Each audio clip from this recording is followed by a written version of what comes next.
inkota y'Uwiteka izarimbura benshi kubwo kutumvira Imana. Ubwo rero ariko turaburira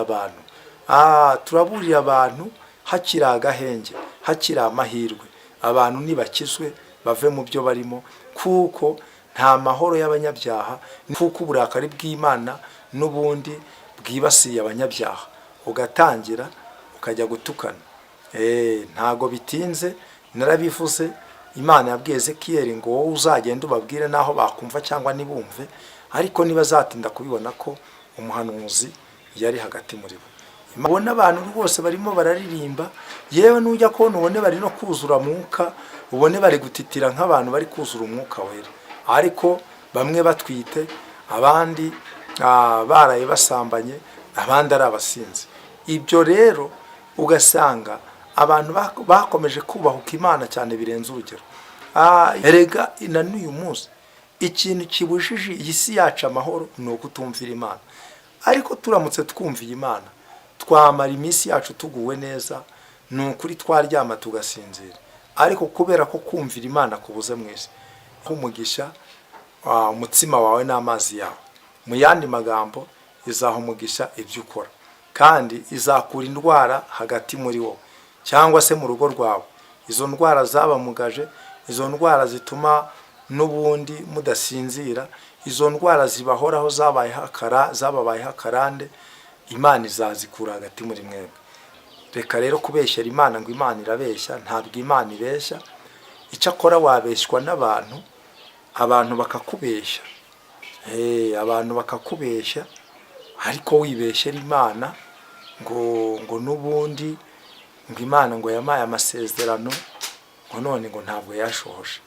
Mwene data, dufite abantu barwara bakajya mu bapfumu, dufite abantu bahura n'ibibazo bakajya mu bapfumu, ariko niyo wabona uyu munsi ibibazo byawe byoroshye, ntabwo abapfumu bazakemura ibibazo byawe.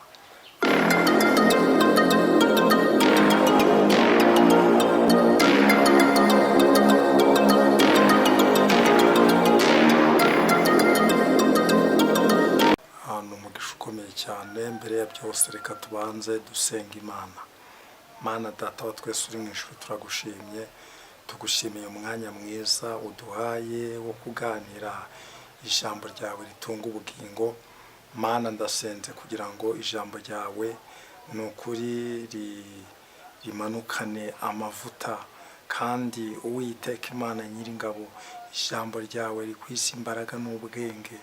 Abazaryumva bose Mwami Imana bazahimbaza izina ryawe, kandi abafite ibikomere n'abababaye ni ukuri n'abashavuye bose nibumva ijambo ryawe, abarushye bose bazaruhuke mu mitima. Urakoze ko ubyumvise kandi kurabikorera kwibahisha mu izina rya Yesu Kristo, amen. Amazina yanjye ku batanzi nitwa Munyarubuga Vedaste, ndi umugabo wubatse, n'ubundi nkaba ndi umukozi w'Imana. Uko Imana inshoboje ndayikorera. Nifuje ko tuganira ku ijambo riri mu gitabo cyo Kuva, igice cyaho cya 23, umurongo waho ni wa 25. Turamanuka tugeze hepfo twumve icyo umwuka w'Imana arimo avugira muri twebwe. Kandi muzakorere Uwiteka Imana yanyu, nayo izaha umugisha umutsima wawe n'amazi yawe, kandi nzakura indwara hagati muri wowe mu gihugu cyawe. ntawe uzavanamo inda, ntawe uzagumbaha. Umubare w'iminsi yawe nzawusoza udakenyutse. Nzohereza igitinyiro cyanjye kikujya imbere, nirukane abantu uzageramo bose, nume ababisha bawe baguha ibitugu. Nzohereza amavubi akujya imbere, yirukane Abahivi n'Abanyakanani n'Abaheti imbere yawe. Imana itugirire neza cyane.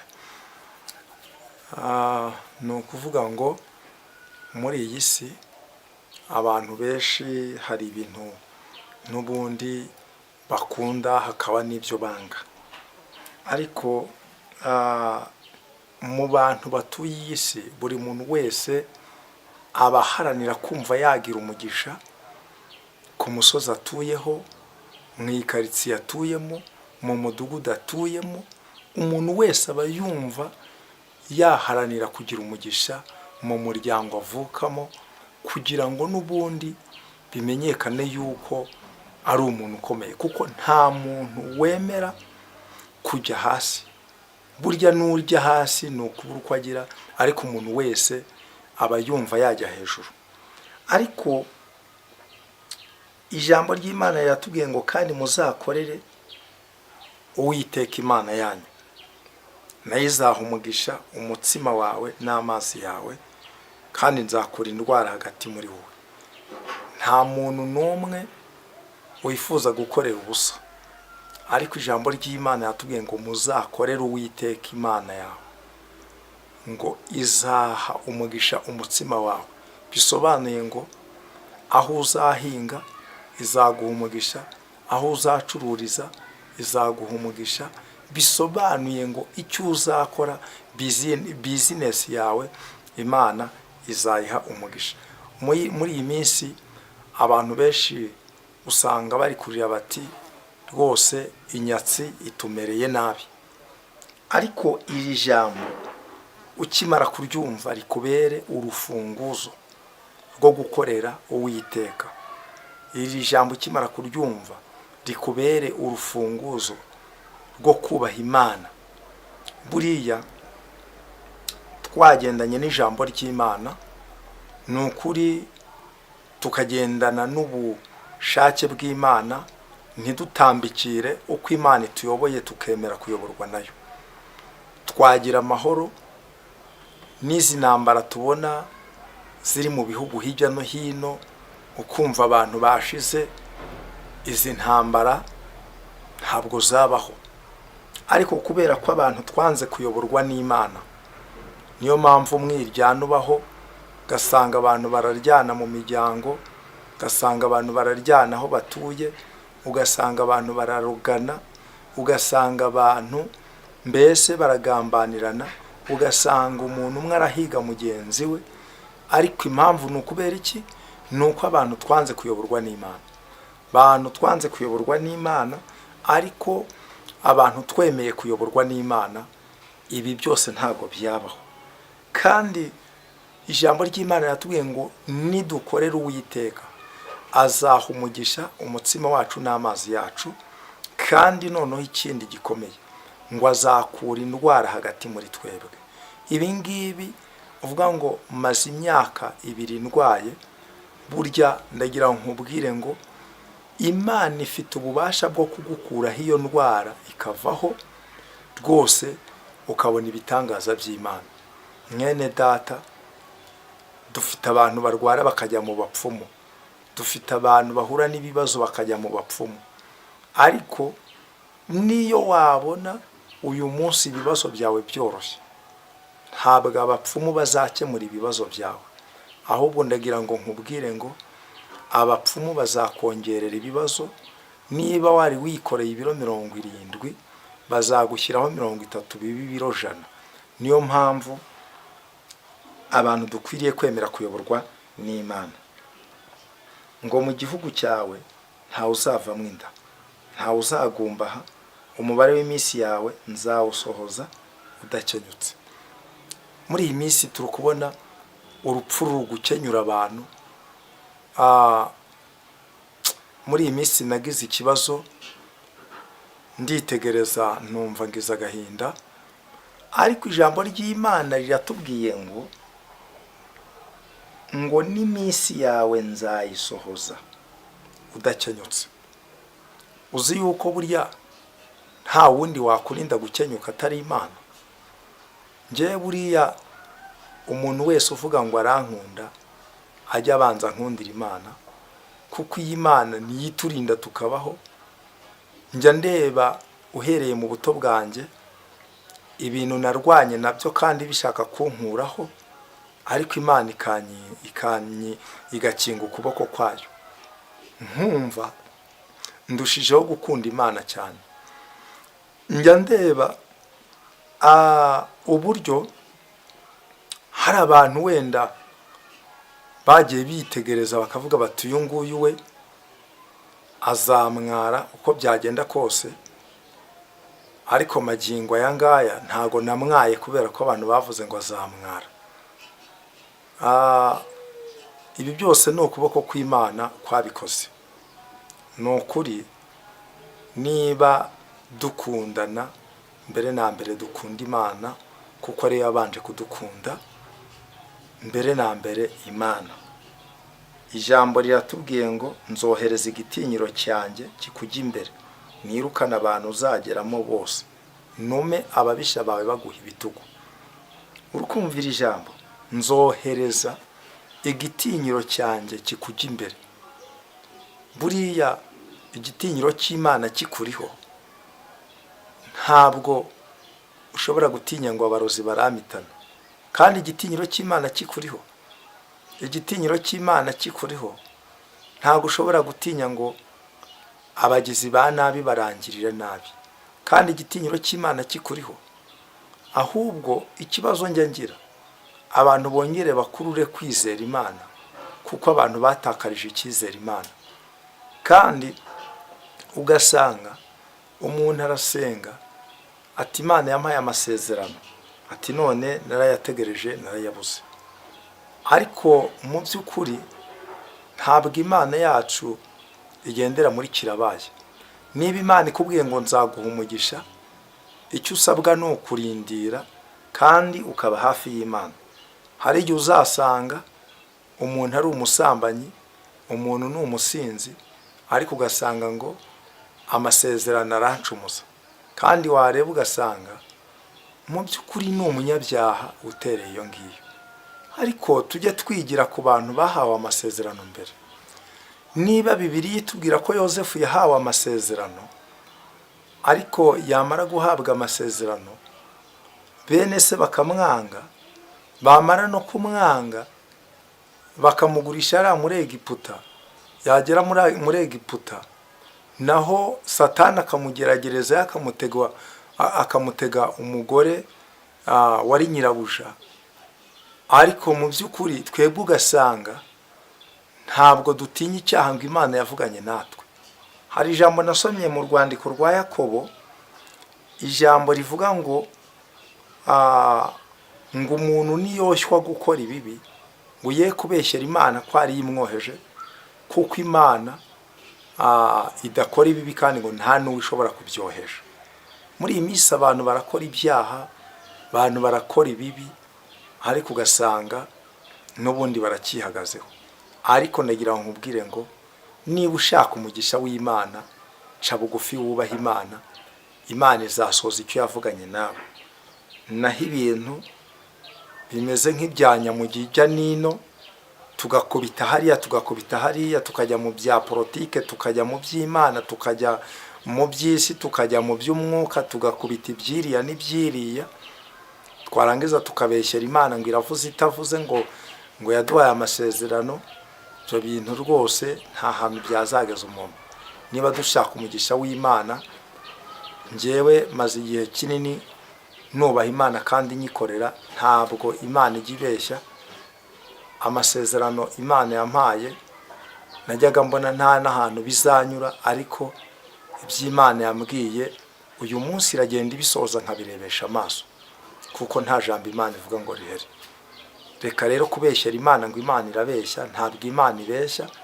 Icyo akora wabeshywa n'abantu, abantu bakakubeshya, abantu bakakubeshya, ariko wibeshyera Imana ngo n'ubundi ngo Imana ngo yamaye amasezerano, ngo none ngo ntabwo yashohoje. Ijambo ryatubwiye ngo nzohereza igitinyiro cyanjye kikujya imbere, nirukana abantu uzageramo bose, numo ababisha bawe bose baguha ibitugu. Buriya iyo umuntu arwana, abantu barwana barebana, ariko umuntu abirindutse akaguha ibitugu, akakwerekeza ibitugu, naho yaba ari umunyembaraga karijana, ntabwo yagukubita, ntibishoboka. Niyo mpamvu ijambo ry'Imana rivuze ngo nzatuma ababisha bawe bose baguha ibitugu. Arega burya Imana izi ko n'ababisha bacu babaho, hatazagera umuntu ukubeshya, umuntu yavuga ngo abanzi, ugasanga abantu baravuze batari ko abanzi, nta mukozi w'Imana ugira abanzi. Nta mukozi w'Imana ugira abanzi, sabuzwa n'iki? Ahubwo se umukozi w'Imana atagira abanzi, ninde wagira abanzi? Uzasome bari aba Yeremiya, ureba abanzi bagiye bagira, noneho bakagira n'abanzi b'abahanuzi ari bagenzi babo, bikagera naho bahanura bakajugunywa mu byobo birimo ibyondo. Uzarebe ba Mikaya, urebe noneho abanzi bagiye baragira, urebe ukuntu bagiye barahura n'ibibazo kandi ari abakozi b'Imana. Ni ukuvuga ngo icyakora icyo nshimira Imana, iyo uri kumwe n'Imana nta kibasha kuguhangara. Bibiliya iratubwira ngo ubwo Imana iri mu ruhande rwacu, umubisha wacu ninde? Humura utuze, urye uryame usinzire, ibitumye urara udasinzira ibyo ntacyo byagutwara. Bibiliya iratubwira ngo igiterabwoba cya nijoro ntikizakwegera, na mugiga irimbura igendera mu mwijima nta kizagutwara. Hari ibintu byinshi Imana iduhusha tubona n'ibyo tutabona, ariko ndagira ngo nkubwire ngo uyu mwanya ukimara kumva ubu butumwa, rwose wongere ugirire Imana icyizere kandi wongere uhagarare mu mwanya wawe, kuko wamaze gutakaza ibyiringiro byawe. Uyu mwanya uravuga yuko uri gukorera Imana, ariko nawe ubwawe uzi yuko imbaraga z'Imana zakamutse muri wowe. Ijambo ry'Imana dukomeje gusoma riratubwiye ngo nzohereza amavubi akujya imbere, yirukana abahivi n'abanyakanani n'abaheti imbere yawe. Aba bahivi n'abanyakanani n'abaheti, aba ni babanzi Imana igenda yirukana, bakavuga bati ntidushaka yuko azatera imbere, ariko ugatera imbere uri hagati muri bo. Bakavuga ngo ntidushaka ko azaheka, ariko ugaheka uri hagati yabo. Burya iba yabirukanye niyo wababona, kuko ijambo ry'Imana muri Yesaya 7:7 riratubwira ngo ariko imigambi yabo ntabwo izahama kandi ntabwo izasohora. Mwene data, uyu mwanya humura utuze, kuko Imana ivuganye nawe muri iri jambo, kuko nuyikorera iguhaye isezerano ry'uko izaha umugisha umutsima wawe n'amazi yawe. Mu yandi magambo, izaha umugisha ibyo ukora, kandi izakura indwara hagati muri wowe cyangwa se mu rugo rwawe. Izo ndwara zabamugaje, izo ndwara zituma n'ubundi mudasinzira, izo ndwara zibahoraho zababayeho akarande, Imana izazikura hagati muri mwebwe. Iyo dusomye igitabo cya Yobu, igice cyaho cya 36, hari icyo ijambo ry'Imana ritubwira hano ku murongo waho wa 11. Haranditse ngo nibayumvira bakayikorera, bazamara iminsi yabo baguwe neza, bazamara n'imyaka yabo mu byishimo. Ariko nibatumvira bazarimbuzwa inkota, kandi bazapfa ari nta bwenge bafite. Imana idufashe cyane. Noneho iri jambo hepfo gato ku murongo ukurikira akatubwira ngo kandi abatubaha Imana mu mitima yabo bibikira uburakari, iyo ibaboshye ntibarushya batabaza, bapfa bakenyutse, kandi ubugingo bwabo buherera mu banduye. Imana idufashe cyane. Ijambo riratubwiye ngo nibayumvira bagashyiraho kugira ute, kuyikorera, ngo bazamara iminsi yabo baguwe neza.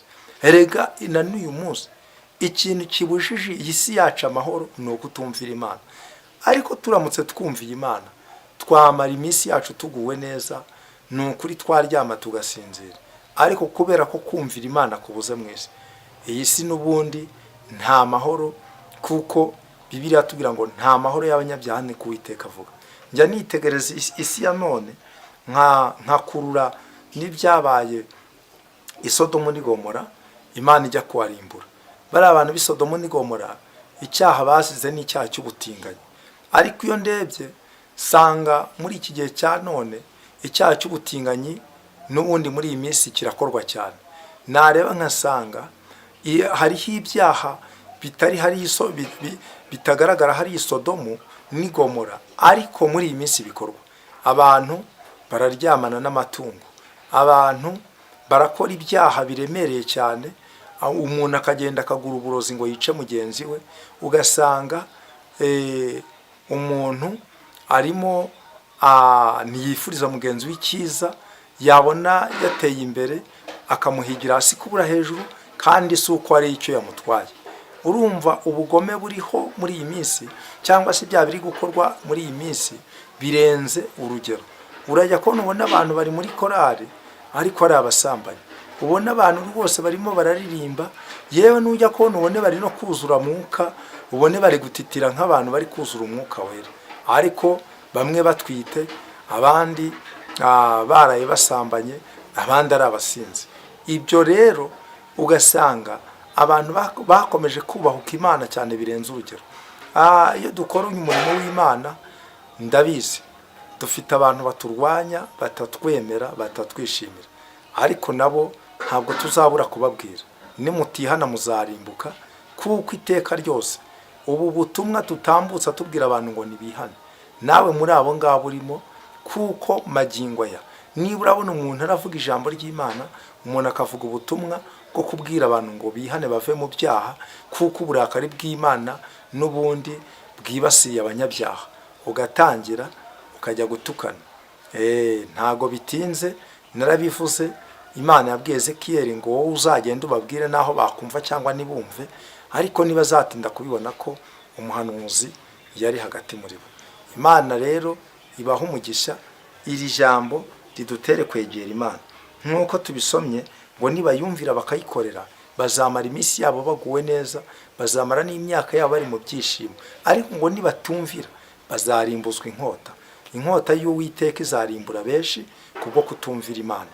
Ubwo rero ariko turaburira